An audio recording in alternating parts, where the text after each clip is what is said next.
Okay, I'm Dee Pandian and I work for a company called Jacobs Engineering and in the division of research and development. So, because I'm working in the research and development, I'll get a chance to research more projects and everything. That's how I got introduced with the Neo4j.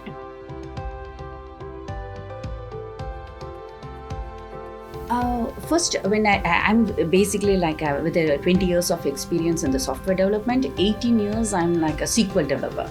So I'll fight for having a SQL Server database in any projects. So I'm like a strong SQL Server supporter. I was. So when I got the Neo4j, I didn't like it at all.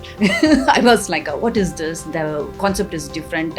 Until I start recognizing and utilizing, and what I did is like I got a very big data set around like 2 gigabytes, even though it's not that big, but I got it, and I did the same kind of relationships in the SQL Server and Neo4j. So when I got the results back, I was like, it was like a wow moment. I was like, okay, wow, this is how it should be. Then I start understanding how the Facebook, LinkedIn, or they were like recommending projects and recommending on the backwards instead of like a one-dimensional. I was like, oh, that's how they are using it, their technology. I could easily link that. Since then, I started loving towards the graph technology.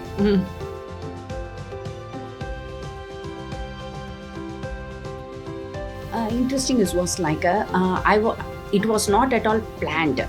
I got the configuration file from my boss, and it's like a network configuration file. He want to put it in the Neo4j, and we want to see the results. And I plotted in the Neo4j and I showed him the results.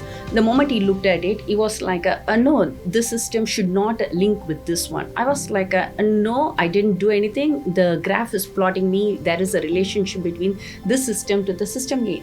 And then he went and he saw the configuration. It was like a misconfiguration. Then he was like, oh my God. It was like, so we removed the configuration between the two systems. That was again another wow moment.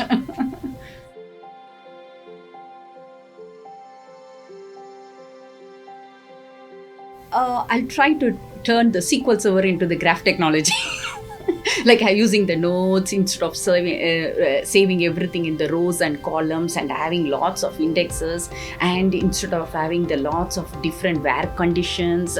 And I'll be like, no, if you relate the moment you enter the data, the relationships, you don't have to worry at the pulling time.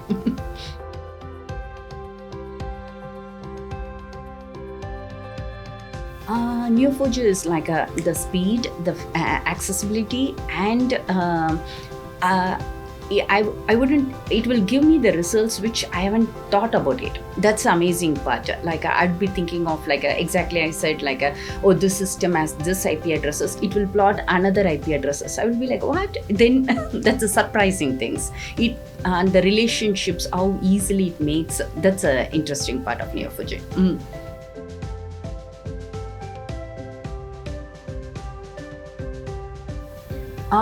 Like right now, what I did was like we created a one small ETL tool for our own, because we used lots of like a NetFlow data. So to get into the graph, instead of manually populating, we created a small ETL tool.